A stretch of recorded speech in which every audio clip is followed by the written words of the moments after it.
Ozempic has been all over the news and social media. Celebrities and many others have been using it, but of course, they don't admit to it. To properly cover the topic, I asked a board-certified internal medicine physician, Dr. Elizabeth Grand, to help me with this topic. She also happens to be my wife. Hello.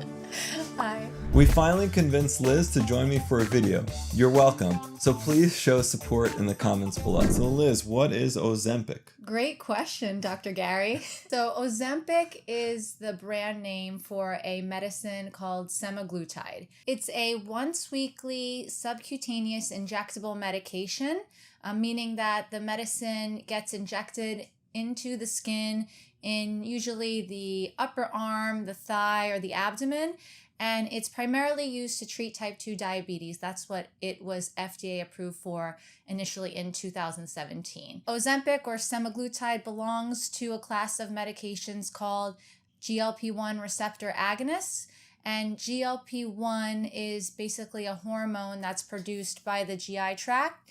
And so the GLP-1 receptor agonists essentially work on these GLP-1 receptors. GLP-1 receptors are located throughout the body, but there's three main areas that we'll talk about today. The first is the pancreas, where it leads to the release of insulin. Insulin then promotes the absorption of glucose into tissues to be used for energy or to be used as a form of energy storage. And this ultimately causes a decrease in blood glucose levels. The second is the brain, where it decreases appetite by reducing the feeling of hunger. And the third is the GI tract, where it slows down the movement of food and thus makes us feel more full. In terms of dosing, we generally start with semaglutide at 0.25 milligrams weekly, and it can gradually be increased to a maximum of 2 milligrams as tolerated. The cost without insurance can be up to about $1,200 a month. And there is another form of semaglutide called Wegovy, and this is basically semaglutide in a higher dose. And this is the medication that's actually FDA approved for weight loss,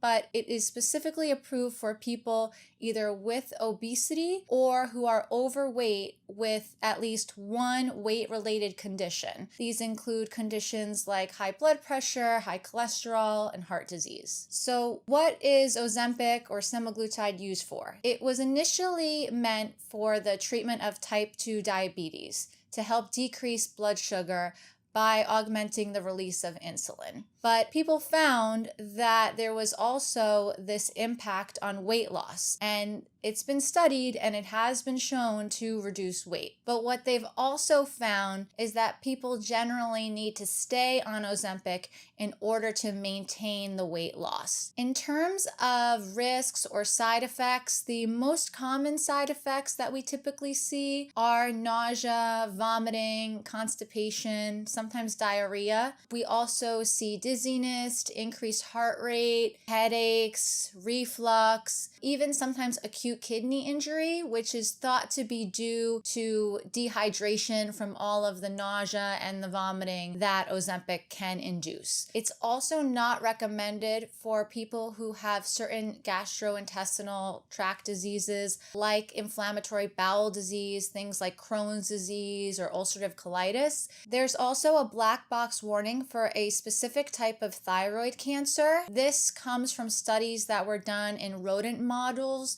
that showed growth of the specific type of thyroid tumor. Acute pancreatitis, which is a condition where the pancreas becomes quite inflamed, has also been noted in this class of medications. And it's really important to note that pancreatitis can be severe and can be fatal.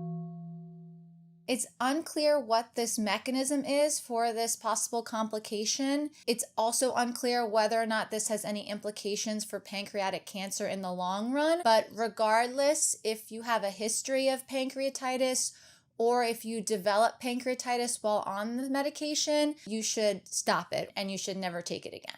Significant weight loss with drugs like Ozempic and Wegovy can change the way our faces look. As we've covered in other videos, we have many fat compartments throughout our face, and these compartments are affected by anything that leads to weight loss, such as bariatric surgery, such as just kind of natural weight loss with diet and exercise, and or with drugs like Ozempic and Wegovy. As our weight drops, the fat in our face decreases as well. This could lead to areas appearing more hollow, more gaunt, and also our skin starting to droop. It may be that the faster the weight loss with these medications and the more significant the weight loss, the less the body has an ability to adapt and adjust. And that can lead to more sagging at a faster rate. Now, how are celebrities involved in all of this? Well, the cost of Ozempic is about $1,200 per month for off-label use of Ozempic as a weight loss drug. And that is a major expense for most people, but usually not a major expense for most celebrities. And similar to the lack of transparency when it comes to plastic surgery for celebrities, so too with weight loss, there is a similar lack of transparency. For example, Kim Kardashian had to fit into that Marilyn Monroe dress for the Met Gala. And as many have surmised, including the New York Times,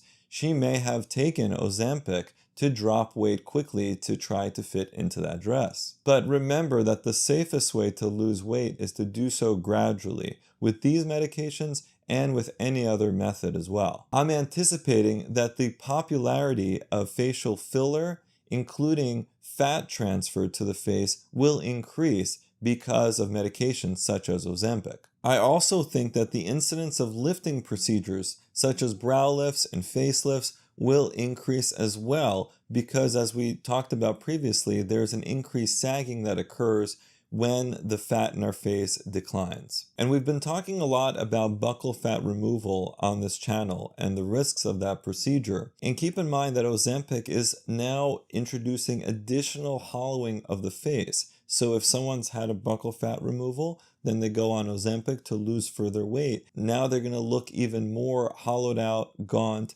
and they may be looking to replace that lost volume. So Liz, is Ozempic a good idea? So certainly for people who have type 2 diabetes, yes. I like the fact that in general it's not associated with hypoglycemia, which is when the blood sugar drops to a dangerously low level. This can be a very serious issue for people as they're trying to get their blood sugar under control. For people who are obese or are overweight with conditions like high blood pressure, high cholesterol, heart disease, obstructive sleep apnea, I think yes. So Liz, I've heard that there's like a shortage of Ozempic right now. Yeah, this is the big problem right now.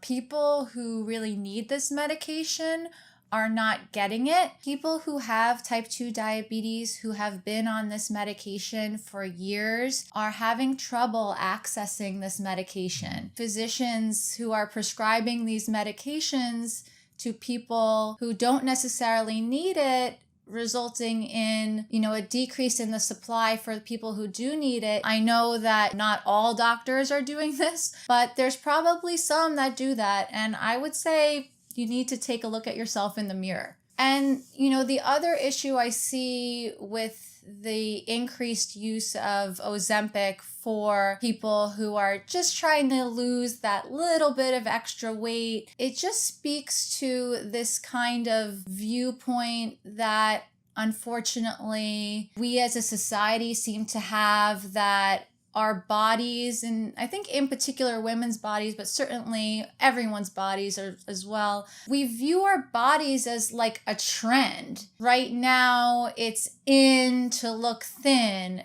but a few years ago it was trendy to look voluptuous. But back in the 90s, it was also very in to look very skinny. I just think that we all need to learn to appreciate our bodies more and be kinder to our bodies, and maybe even just learn to love ourselves a little more. Very well said, Liz. Thank you. We have more powerful tools than ever before with drugs such as Ozempic. And, they're used for treating medical ailments, and they can potentially be used for improving our appearance and our self-esteem. But we need to apply these tools sparingly and with caution and with proper allocation around the world. If you want to see more of Dr. Grand in future videos, let us know in the comments below. Don't forget to subscribe to the channel and turn on all notifications.